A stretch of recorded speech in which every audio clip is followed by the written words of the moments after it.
Afghanistan was final destination. We knew nothing. हम passengers को नहीं पता था हम कहाँ है। टेक ऑफ हमने काबुल के लिए किया था। काबुल ने बोला Kandahar is open for you, go to Kandahar.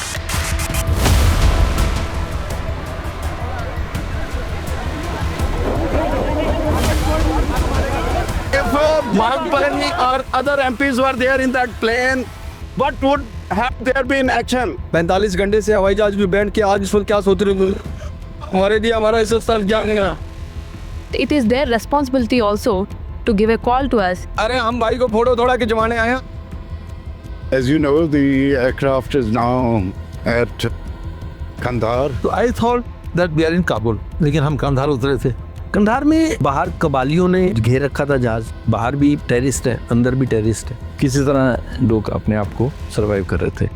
Check in में 17.5 kg का बॉम्ब था, जिसका वो कहते हैं कि जी हमने मिलीनियम नाइट को गिफ्ट देना है अगर हमारा फैसला नहीं होता। खामोशी का एक वातावरण था। अब तो कोई नेगोशिएशन होएंगी और उसके बाद ही कुछ होगा। तालिबान की वहाँ सरकार है, वो हमसे भी बातचीत कर रहे हैं, हाईजैकर से भी बातचीत कर रहे हैं। तो हम इस जहाज को 10,000 फीट पे ऊपर ले जाएंगे और उसके बाद इस जहाज को क्लास कर देंगे।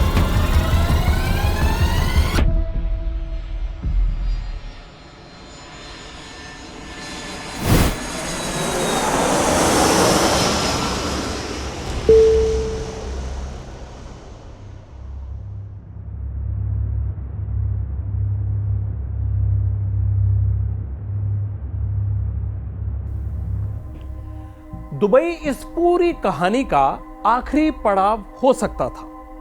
यही पहली बार कुछ पैसेंजर्स को छोड़ा गया। यही रूपिन कत्याल की बॉडी एयरक्राफ्ट से भी उतारी गई और एक पल के लिए यह भी लगा कि शायद अब यह सब यहीं खत्म हो जाएगा। लेकिन जैसे ही दरवाजे बंद हुए, विमान फिर से उड़ गया। उसकी दिशा साफ थी, लेकिन मंजिल वैसी नहीं थी जहां हालात संभाले जा सके। एक ऐसी जगह जहां बातचीत भी आसान नहीं थी और समय भी आपके पक्ष में न था। अफगानिस्तान, तालिबान के शासन वाली वो जमीन जहां से यह हाईजैकिंग सिर्फ एक संकट नहीं रहा, यह एक ऐसा टकराव बनने लगा जहां हर फैसला सीमित था और हर जोखिम बहुत बड़ा।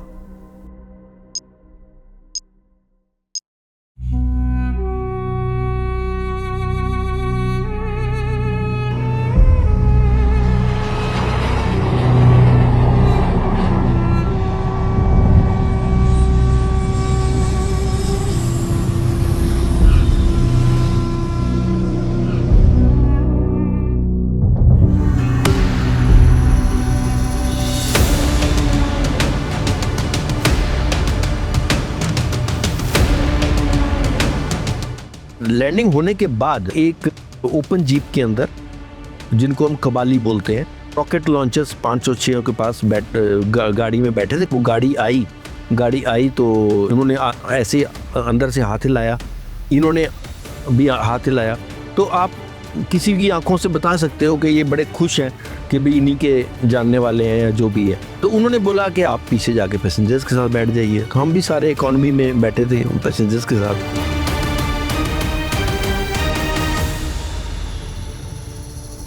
लेफ्ट वाली कॉकपिट की विंडो सील खुला था उनका, तो कॉकपिट की, तो उनके चीफ ने जब 2-5 मिनट हो गए थोड़ा मैं, तो उसने कहा मोहतरमा नज़र बाहर दौड़ाइए, आपको पता है आप कहाँ हो?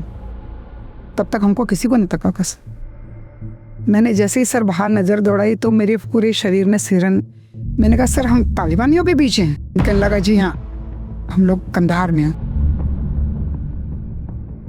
तो काफ़ी देर तो हमने ये सोच रहे कि प्रॉब्ली काबुल होगा। कंधार का नाम तो हमने बहुतों ने सुना ही नहीं था। 15 मिनट बाद इन्होंने हमें फिर वापस अंदर बुलाया, बिकॉज वो खिड़की खोल के उन्होंने उनसे कोई बात की या जो भी किया। तो फिर वापस आए, तो वापस आके फिर हमने ATC से बात की। तो ATC सेट के आप जो ये पिजैरो है इसको फॉलो कीजिए। तो वो पिजैरो जो थी वो हमारे आगे आगे चली और उन्होंने हमें इंटरनेशनल टर्मिनल बिल्डिंग जो है कंधार की, उसके सामने लाके खड़ा कर दिया। When we were flying between Al Minhad and Kandahar, तो इसने जो बोला वो जो यंगेस्ट था, उसने मेरे को बुलाया कि ये आप सारा ये जो डोर पे भी जो एक ग्लास होता है ना, उसको भी कवर करवाइए। जो हाईजैकर्स थे वो तो नेचुरली कॉकपिट में बैठे होते थे, तो उनके पास एक तो मतलब लाइक जो हमारे एयरक्राफ्ट का सेट होता है बात करने के लिए, आरटी जिसको करते रेडियो टेलीफोनी, उससे कर रहे थे। एक उनके पास अपनी वॉकी टॉकी थी, उस वॉकी टॉकी पे वो कहीं एयरपोर्ट के बाहर भी बात करते थे, जो कि एक काइंड ऑफ पश्तो लैंग्वेज में कुछ, और उससे कोई इंस्ट्रक्शंस होती थी उनके पास। We knew nothing, और the corporate crew certainly new whatever it was, और वो आ भी गए थे, पर इन्होंने बिल्कुल भी परमिशन नहीं दे रहे थे कि आप बात करो या कुछ करो। खामोशी का एक वातावरण था।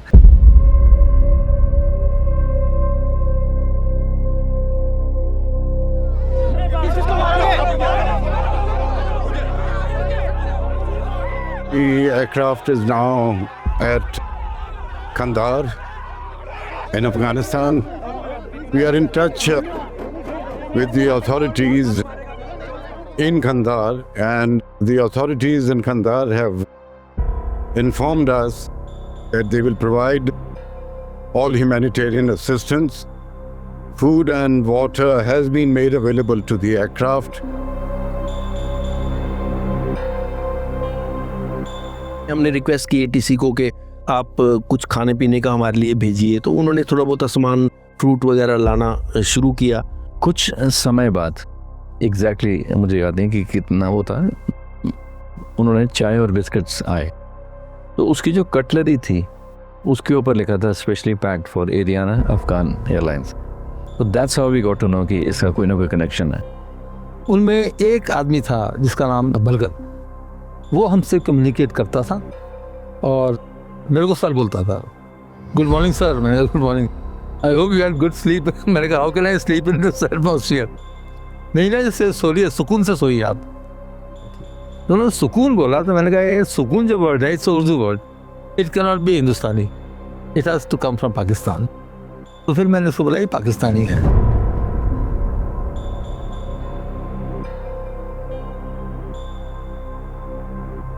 जब तक कंधार पहुंचे, कोई भी किसी को शायद पानी भी नहीं मिला होगा, या थोड़ा बहुत जो मिला होगा पड़ा था, या किसी तरह लोग अपने आप को सरवाइव कर रहे थे।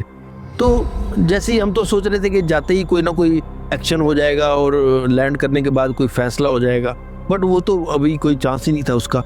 तो पूरा दिन वो ऐसे ही निकल गया, कुछ एक्शन नहीं हुआ।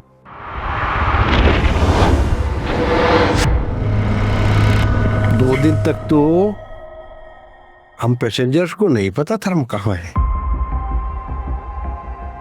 फर्स्ट डे तो बहुत डर लगा, 2 दिन जब वो किक्स मार रहे थे, खाना गिरा रहे थे और पिस्टल लहरा रहे थे, 2 दिन तो समझ में नहीं आ रहा था कि क्या होने वाला है आगे ना फ्यूचर में। सेकेंड डे तो हम लोगों का बहुत स्ट्रेसफुल, ना कुछ खाने के लिए, और भूख भी किसको लगती है आप समझ सकते हैं, इतना दहशत है ना, कुछ समझ में ही नहीं आ रहा था कि क्या होगा। एक एक सेकंड मतलब घड़ी की सुई मतलब कंटिन्यूस नज़र घड़ी पे लेती थी, आगे खिसकने का नाम ही नहीं लेती थी।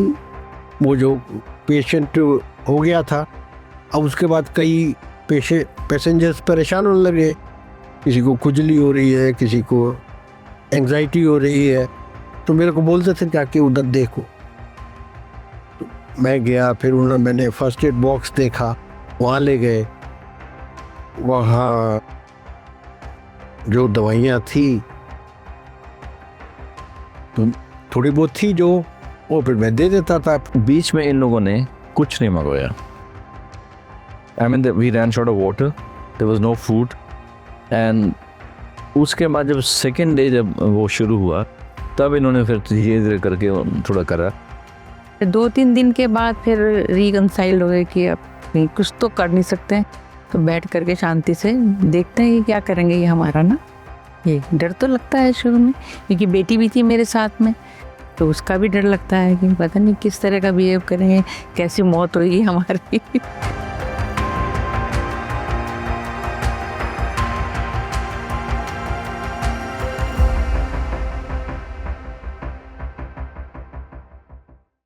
विमान अब कंधार उतर चुका था। ज्यादातर पैसेंजर्स के लिए ये एक अनजान डेस्टिनेशन थी, शायद ही पहले कभी किसी ने इसके बारे में सोचा हो या सुना हो, लेकिन एयरक्राफ्ट के बाहर जो था वो एक बिल्कुल अलग दुनिया थी।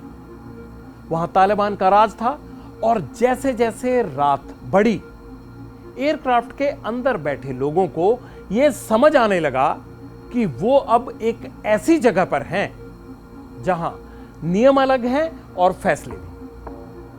कंधार में दूसरे दिन तक यह एयरक्राफ्ट सिर्फ एक विमान नहीं रहा था, वो एक ऐसी बंद जगह में तब्दील हो चुका था जैसे जेल होती है, और वहां से निकलने का कोई रास्ता नहीं था।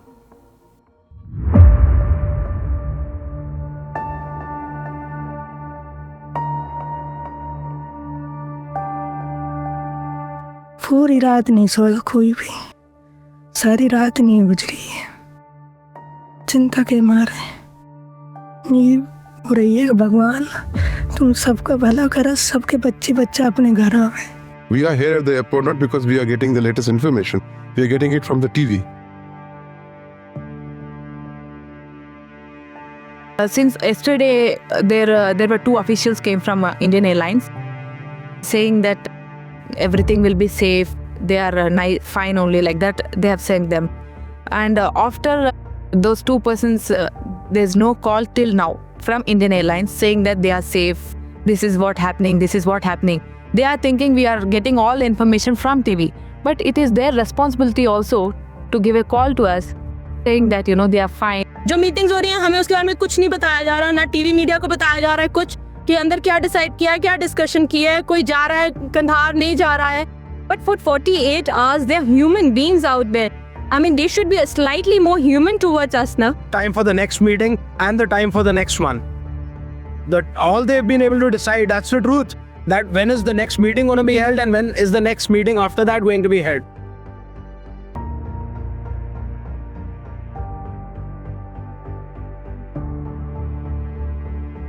उनका जो चीफ है वो बिजनेस क्लास में एक सेंटर वाली सीट में सोया हुआ है, उसके बगल में गन रखी है।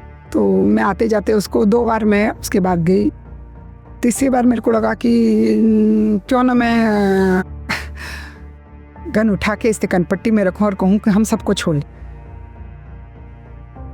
फिर मैंने सोचा नहीं, मैं फिर पीछे आ गई।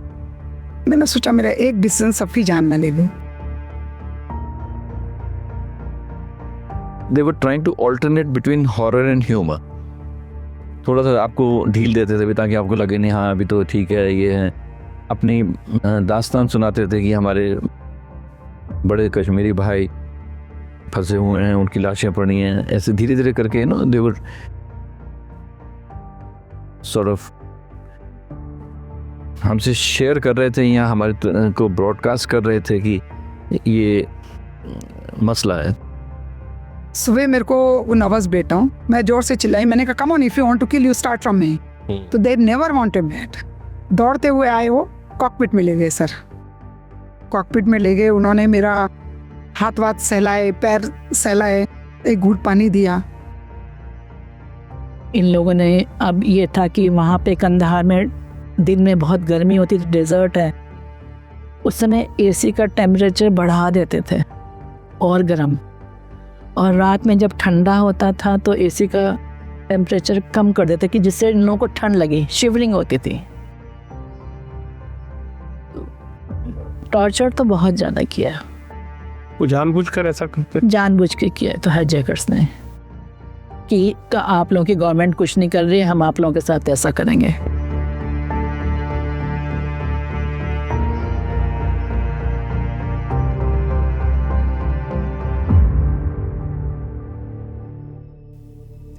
घंटे अब दिनों में बदल रही थी और एयरक्राफ्ट एक ऐसी जगह बन चुका था जहां इंसान जी नहीं रहा था, बस टिके रहने के लिए सांस ले रहा था।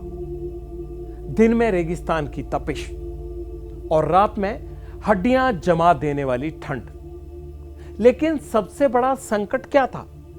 सबसे बड़ा संकट था इंसानी गरिमा का टूटना। जब पानी कम हो, जगह सीमित हो और शौचालय इस्तेमाल के लायक न रहे तो हालात सिर्फ असुविधाजनक नहीं रहते, वो असहनीय हो जाते हैं। और ऐसे में थकान सिर्फ शरीर में नहीं, दिलो दिमाग में भी उतरने लगती है।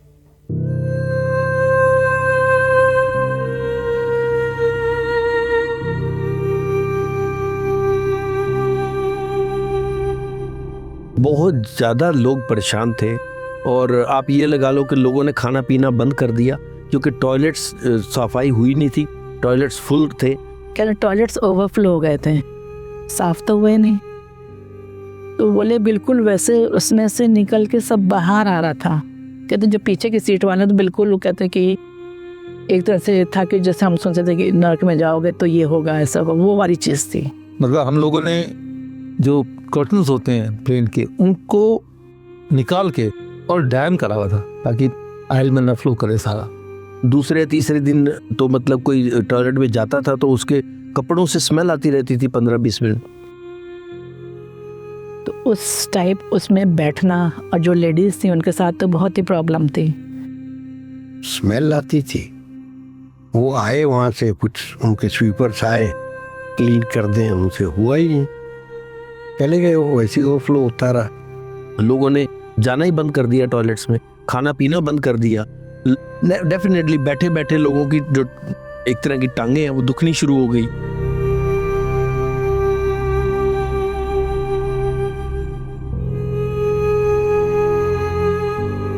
जो हम लोगों को न्यूज़ मिलती थी खाना दे रहे हैं, बोले खाना वगैरह कुछ नहीं। 8वें दिन खाना मिला है। For 8 days, he had little fruit and water. That's all, nothing else. उस संतरे के छिलके पानी में डिप करके चूसे हैं, कहते होठ हम गीले कर लेते थे बस, किसी से ड्राइनेस ना हो।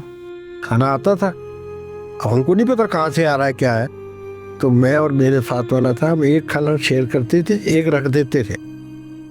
नेक्स्ट टाइम पता नहीं आए ना आए। That is, I lost about 6-7 kgs in those 8 days.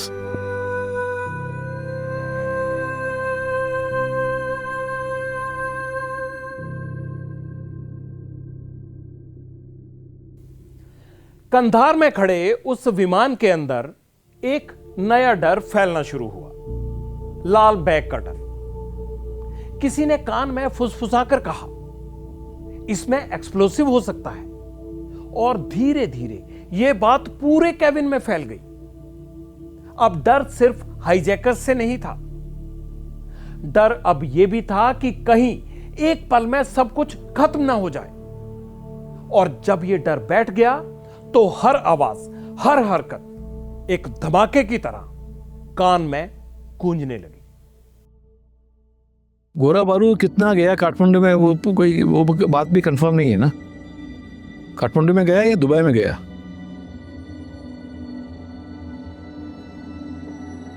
आपको क्या क्यों लगता है कि दुबई में गया, काठमांडू में नहीं गया? आई विटनेस है। क्या कहते हैं? मैं जो आपको बता रहा हूँ वो कह रहे हैं कि पेंट किया, किसी के पास पहले हथियार नहीं दिखा और दुबई के बाद हथियार दिखा।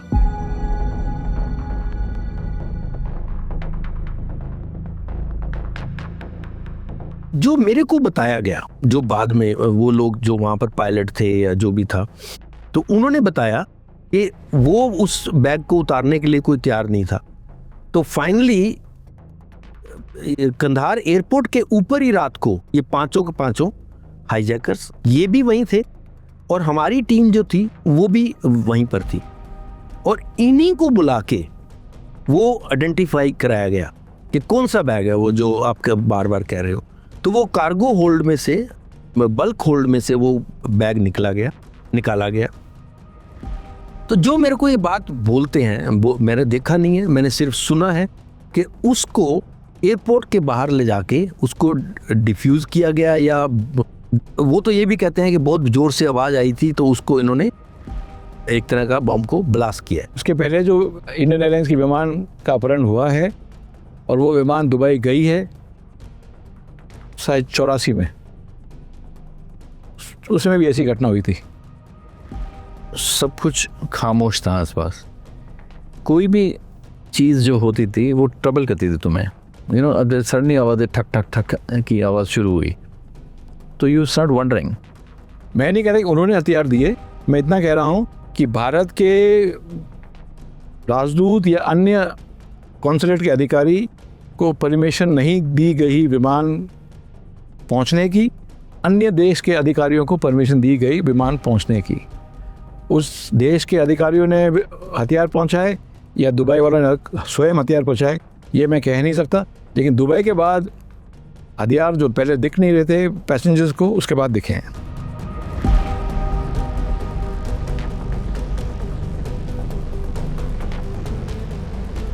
टेररिस्ट तो नहीं, लेकिन ये हमने जगिया जो फ्लाइट इंजीनियर था उसको धीरे धीरे की आवाज़ में उसने बोला कि इन्होंने इनके पास बैग है जिसमें एक्सप्लोजिव है, वो नीचे रखा है जिसको उड़ा सकते हैं। इनके जो एक्सप्रेशन होते हैं जागे साहब के, उससे मालूम पड़ जाता था कि वो मामला अंडर कंट्रोल है या कंट्रोल से बाहर जाने वाला है या जा चुका है। तो उन्होंने कमांडर साहब इनके साथ बैठे थे, तो उन्होंने पूछा क्या था, कहते थे वांटेड अ बैग। उसके बाद इन्होंने बोस्ट करना शुरू किया पैसेंजर को नेक्स्ट मॉर्निंग कि अब तो हमारे पास बहुत एम्यूनिशन आ गया है, हम चाहे जो मर्जी कर लें। ये पता बैग नहीं हमने देखा था। चेक इन में 17.5 kg का बॉम्ब था, जिसका वो कहते हैं कि जी हमने मिलीनियम नाइट को गिफ्ट देना है, अगर हमारा फैसला नहीं होता तो हम इस जहाज को 10,000 फीट पे ऊपर ले जाएंगे, उड़वाएंगे और उसके बाद इस जहाज को इसको बॉम्ब को ब्लास्ट कर देंगे।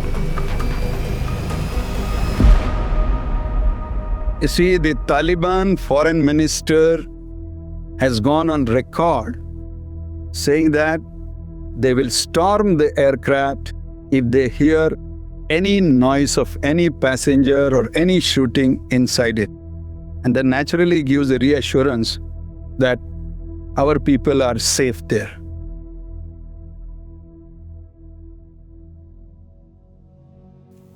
जब कंधार में पैसेंजर फंसे हुए थे, उसी समय हजारों किलोमीटर दूर राजधानी दिल्ली में एक और लड़ाई शुरू हो चुकी थी। यह लड़ाई दिखाई नहीं दे रही थी, लेकिन इसका असर हर जगह महसूस हो रहा था। सरकार एक ऐसे संकट से जूझ रही थी जिसमें हर फैसला भारी पड़ सकता था। बाहर फैमिलीज इकट्ठा थी, टीवी चैनल्स पर सवाल पूछे जा रहे थे और अंदर मीटिंग में एक बात बार बार उठ रही थी। वो बात क्या थी कि क्या एक देश अपने नागरिकों को बचाने के लिए हाईजैकर्स की हर शर्त मान सकता है, या कुछ फैसले ऐसे भी होते हैं जहां झुकने और बचाने के बीच की रेखा धुंधली हो जाती है।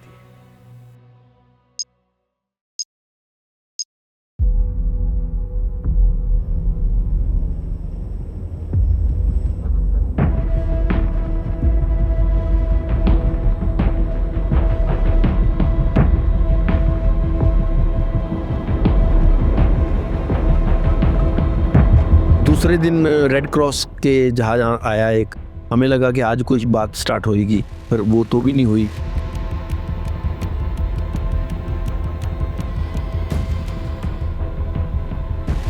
तो करते करते मेरे ख्याल तीसरे दिन हमारे जो नेगोशिएटर थे वो पहुंचे। उनके पहुंचने के बाद फिर नेगोशिएशन स्टार्ट हुई। As far as negotiations are concerned,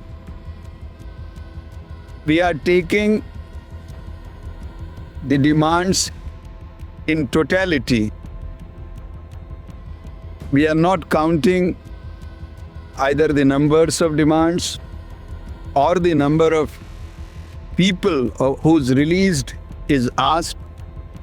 And whenever government will take a decision, it will take in totality. And so I don't think it is proper for me at this stage to say whether dropping X demand or Y demand makes much material change. 27 को Monday को इन्होंने अपने negotiation शुरू हुई। Negotiations were held between the hijackers and अपनी Indian negotiating team जो आई थी। हमें नहीं पता था कौन आया क्या नहीं है। तो उसमें it didn't start the way they thought बाहर क्या हो रहा था ये तो हमको अंदर बैठ के हमको नहीं मालूम कि क्या नेगोशिएशन चल रहे थे। बीच बीच में इनके नेगोशिएशन होते थे तो कुछ होता था, भाई हो रहा है, सारे खुश हो जाते थे। मेरे को लगता था ना, ये गड़बड़ हो गई। कभी कभी क्या होता था कि नेगोशिएटर के साथ कोई आर्गुमेंट इनका हॉट हो जाता था, लड़ाई झगड़ा हो जाता था, तो इमीडिएटली हमें बुलाया जाता था। बोलते थे कि आप इनको बोलिए कि हम लोगों को मारना शुरू कर देंगे ये। तो हम जो भी होता था उनको इतनी बहुत बोलते थे कि भी ठीक है। आप वो कई बार हमसे पूछते थे अंदर की सिचुएशन क्या है, नेगोशिएटर जो होते थे, तो हम उनको बताते थे कि अंदर ये है, ये चल रहा है।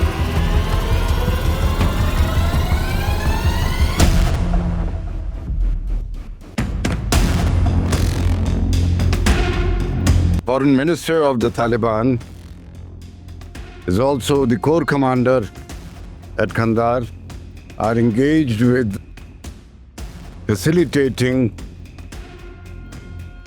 the talks and negotiations with the hijackers.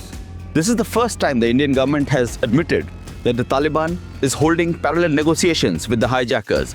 And with the kind of hold they seem to have on the hijackers, it seems likely that they can help the Indian government end this crisis.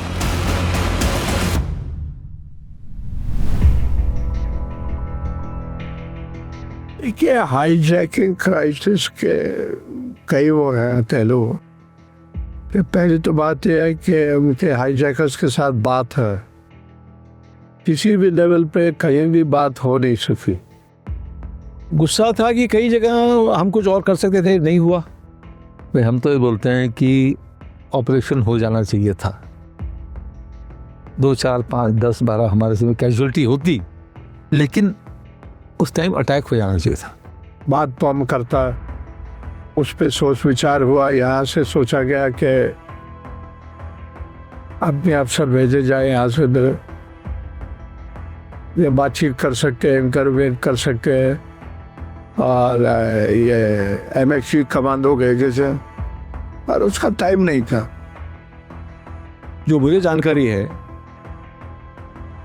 कि अगर मौका मिले तो कुछ कर सकते हैं, simple बात ये है। बट एयर डिफेंसेस आपके हाथ में नहीं है कंधार के। रिस्क तो वो एयर डिफेंसेस वाला रिस्क लेना है ना, क्योंकि तालिबान ने पूरा एरिया घेर रखा है, एंटी एयरक्राफ्ट मिसाइल और एक पैसेंजर विमान है। पैसेंजर विमान के पास इतना तो कोई क्षमता नहीं है कि इसके पास कोई प्रोटेक्शन हो, मिसाइल का फ्लेयर्स हो, ऐसा तो होता नहीं है। चांस था वो देखने के लिए। उनकी डिमांड यही थी कि लोग छोड़े जाए। शुरुआत में 105 या कितने कुछ नाम भी भेजे थे, कह रहे हो होते 105 से 35 हुए, 35 से 5 हुए, फिर आखिर में 3 हुए। We have some minutes back received a fax communication from ATC Kandahar to ATC Delhi indicating that the hijackers want release of some people in Indian jails. They have so far identified only one name, Maulana Masood Azhar.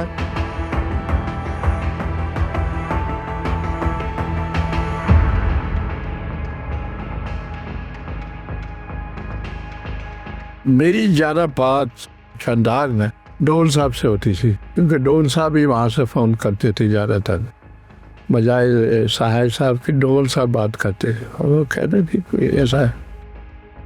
आखिर में उन्होंने कहा कि demand हमने 3 पे ले आए हैं, कर लीजिए। फिर ये तो जब हम फाइनल पता लगा कि भाई 3 लोगों को छोड़ना है, और कौन है 3 लोग, उस टाइम मेरे को नहीं पता था कि कौन, कितने ड्रेडेड टेररिस्ट हैं, ये क्या है क्या नहीं। बात तो बेसिकली मसूद अजहर की थी। उमर शेख लड़का था वो, उमर शेख और लटरम।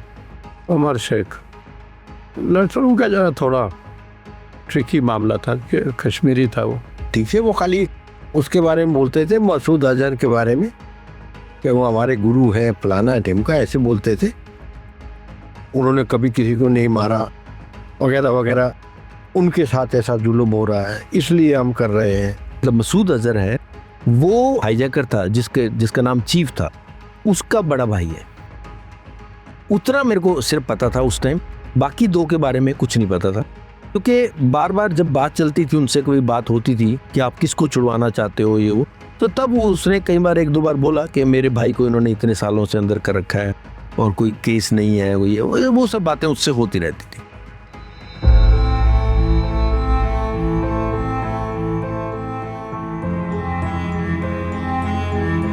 जिस दिन वो मीटिंग थी ना 30 तारीख को, क्रूशल मीटिंग CCS की, तो उनको मालूम था कि मीटिंग हो रही है, तो मेरे को फ़ोन आया, सारा मसला फंसा हुआ है, हम भी फंसे हुए, फैसला करो अब जो भी है और इसको, क्योंकि यहाँ वाले भी कह रहे हैं, ये तालिबान वाले, कि अगर आपका फैसला नहीं होता तो ले जाइए जहाज जहान को, हम यहाँ नहीं रहने दो। तो इस किस्म का मैसेज आ रहा था, उसकी खास ज़रूरत ही नहीं था, फैसला हो ही गया। ठीक है, तीन है तो 3 छोड़ देते। हमें जो पता लगा कि ये था कि ATC में बैठे हैं नेगोशिएटर। हमारे जो हाईजैकर्स थे वो कॉकपिट से ही बात करते थे और 2 चैनल पे बात करते थे।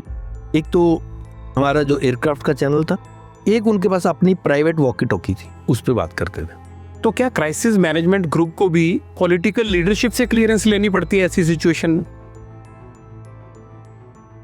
हाँ भी और नहीं भी। उस रात अडवाणी जी के अलावा वहाँ कोई नहीं आया और अडवाणी जी ने भी कोई डायरेक्शन नहीं दिया। ये ज़रूर है कि जब इस मुद्दे का सारा ख़त्म हुआ कि भाई छोड़ दीजिए इनको, तो अडवाणी जी उस डिसीजन से खुश नहीं थे।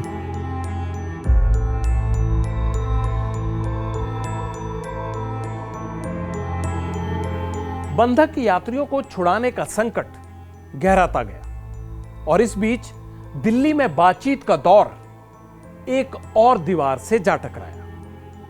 असल में हाईजैकर्स जिन आतंकियों को छोड़ने की मांग कर रहे थे, उनमें एक नाम सबसे अहम था, मौलाना मसूद अजहर। मसूद उस वक्त जम्मू कश्मीर की जेल में बंद था और उसे रिहा करने के लिए राज्य सरकार की मंजूरी जरूरी थी।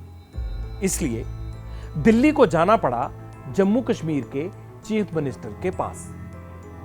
फारूक अब्दुल्ला तब जम्मू कश्मीर के चीफ मिनिस्टर थे, लेकिन जो जवाब वहां से आया वो सिर्फ एक ना नहीं थी, वो एक सीधा टकराव था। एक ऐसा टकराव जिसने पूरी नेगोशिएशंस को और जटिल बना दिया, क्योंकि अब ये सिर्फ हाईजैकर्स से बातचीत नहीं थी, ये अपने ही सिस्टम के भीतर सहमति बनाने की लड़ाई भी बन चुकी थी।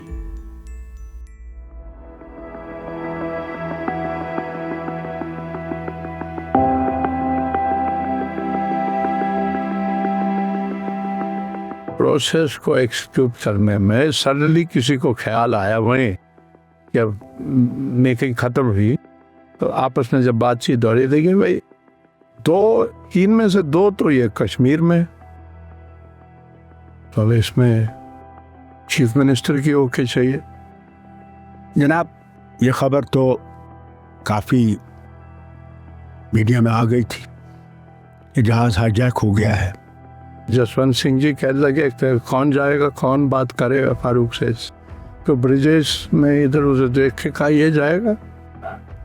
दुलत साहब तशरीफ लाए और दुलत साहब के साथ कोई मेरे ख्याल से 10-15 आदमी साथ थे। कहने जनाब, हमने आपसे गुजारिश करनी है कि आपके कैद में 3 लोग हैं। मैंने कहा ये छोड़ना पड़ेगा, तीनों को छोड़ना पड़ेगा। तो मैंने कहा अच्छा, तो आप मुझसे क्या चाहते हैं? हम चाहते हैं कि आप लटरम, मौलाना अजहर और तीसरे शख्स को आप हमें हवाले करें। मैंने कहा मैं नहीं करने वाला। बेवकूफ़ है, क्या कर रहे हो? ये दिल्ली की बेवकूफ़ियाँ कब ख़त्म होंगी? ये है वो है। जसवंत सिंह को फ़ोन उठा के कहा बहुत गलत कर रहे हो, सोन को पकाया। बहुत चिंतित थे, बहुत दुखी थे, घटना से भी दुखी थे और जिस प्रकार वातावरण जो बन रहा था ना देश में, उससे भी बहुत दुखी थे। फिर थोड़ी देर बाद अडवाणी को फ़ोन किया, अडवाणी जी ये गलती हो रही है आपकी, बहुत बड़ी गलती है। फिर फ़ोन ऐसे चलते रहा। मैं समझता हूँ अगर हिंदुस्तान को टेररिज्म से लड़ना है तो हमें इन चीज़ों का मुकाबला करना पड़ेगा। अगर इनका मुकाबला नहीं करेंगे तो फिर आप इसको बंद नहीं कर सकेंगे, ये हमें खाता जाएगा। गुस्सा तो होएंगे, ज़रूर होएंगे, क्योंकि उनका गुस्सा था, भले ही दिखता नहीं हो लेकिन गुस्सा तो था। मैं तो बचपन से देखा है मैंने। वतन को बचाने के लिए तो कई दफ़ा ऐसी कुछ करना पड़ता है, ज़रूरी था। हो सकता है कुछ लोग मारे जाते, मगर वो प्राइस हमें तो नहीं देनी पड़ती जो आज हम दे रहे हैं। क्या आतंकवाद बंद हुआ? आतंकवाद तो आज भी चल रहा है, उसी की मेहरबानी से। वो आज भी समझते हैं इस रियासत को वो हिंदुस्तान से अलग कर सकते हैं, बदला लेना चाहते हैं, जिस तरह बांग्लादेश का बदला। तो किसी ने पहचाना नहीं, किसी ने मेरी बात को माना नहीं। मैं क्या कह सकता, जब एक इतनी बड़ी हस्ती मुझे हाँ एक बात कही थी, कहने लगे कि वो जो उसकी मुफ्ती की बेटी थी तब भी तुम थे, अब भी तुम ही आए। मैंने कहा सर तब मैं आपके साथ था, अब मैं दिल्ली के साथ हूँ। प्रतिदिन रेसकोर्स रोड पे प्रदर्शन होते थे, परिजन, पैसेंजर्स के परिजन रोते थे, लौटते थे, धरना देते थे। मैंने देखा कि अडवाणी जी का जो एटीट्यूड था वो दबाव में बात कर रहे थे, वो नहीं चाहते थे कि इनको छोड़ा जाए। मगर क्योंकि सेंटिमेंट बन गया था, वहाँ पे लोग जमा हो गए थे प्रधानमंत्री के घर के सामने, बैठ गए थे कि इनको छोड़ो, इनको लाओ। मैंने कहा साहब ये तो गलत होगा। उन्होंने कहा प्रधानमंत्री से बात करें। तो वाजपेयी जी से बात की, कहने फारूक ऐसा है, बहुत हालत खस्ता है, यहाँ पे शोर है, गुल है, कुछ तो करना पड़ेगा। मैंने कहा साहब ये कुर्बानी देना गलत है, क्योंकि अगर हम ये करेंगे तो हम तो कमज़ोर हैं, फिर हम तो फिर आतंकवाद का मुकाबला कर ही नहीं सकते, सवाल ही नहीं कि हम कर सकें। आखिर में कहने लगे अचानक गवर्नर से आवाज़ जा रहा, मैं रिज़ाइन करता हूँ, अब से ड्रामा तो कंप्लीट होना है। तो मैंने कहा कि अगर आप जा रहे हैं गवर्नर साहब, कम से कम मेरे को साथ ले चली। तो मैं फ़ौरन दौड़ गया उसी वक्त गवर्नर साहब के पास। यहाँ सक्सेना साहब गवर्नर थे जो रॉ के चीफ भी होते थे। मैंने उनसे कहा साहब ये तो जो है ये बहुत गलत हो रहा है, और अगर हम इसको इनको छोड़ेंगे तो फिर आप याद रखिएगा एक बात कि मौलाना अजहर ने यहाँ अपने मुकाम बना रखे हैं, अपनी जगह रखी हैं, इनके वो लोग हैं। ये आपके लिए बहुत सख्त मुसीबत का बायस होगा फॉर फ्यूचर, और आज हम वो देख रहे हैं। यारी सक्सेना गवर्नर से या तो बस साहब वहाँ खड़े खड़े कहने लगे कि ये बहुत बड़ी गलती कर रहे हैं, मैं तो इसमें सहमत नहीं है, मैं तो रिजाइन कर। तो सक्सेना साहब भी, क्योंकि मरकज़ का मामला था, उन्होंने कहा फारूक ये है, वो है, इधर है, क्या करें, वही 200 से ज़्यादा लोगों का मसला है, और क्या करें इसमें तो कुछ तो करना पड़ेगा। मैंने कहा मेरा दिल इसमें नहीं है, ठीक है, अगर आप चाहते हैं ये करना तो मेरा नेगेटिव नोट लिख लीजिए कि मैं इसके हक में नहीं हूँ। तो सक्सेना साहब ने कहा कि डॉक्टर साहब आप बहुत बड़ी हस्ती हैं, आप उनमें नहीं है कि जो कि कहेंगे मैं रिज़ाइन कर दूँ। अब ये क्राइसिस का मामला है, अगर दिल्ली ने फैसला किया है तो सोच रहा हूँ कि क्या हमको उसके साथ ही चलना चाहिए। आप बैठो, बैठ गए थे, बात ठीक हो। तो जब ने ये कहा, मैंने कहा नहीं साहब मैं इसमें, मेरा दिल नहीं है इसमें। बहुत बात है। फिर मैं मुझे ये कहा कि चलो ठीक है, मसूद अजहर से हमें कुछ लेना देना नहीं है, पर इसको गाली वाली दे के कहना है कि इसको मैं नहीं छोड़ूंगा, मतलब इसने बहुत लोगों को मारा। जबकि मौलाना अजहर जो थे वो कोर्ट में थे, उन पे केस था।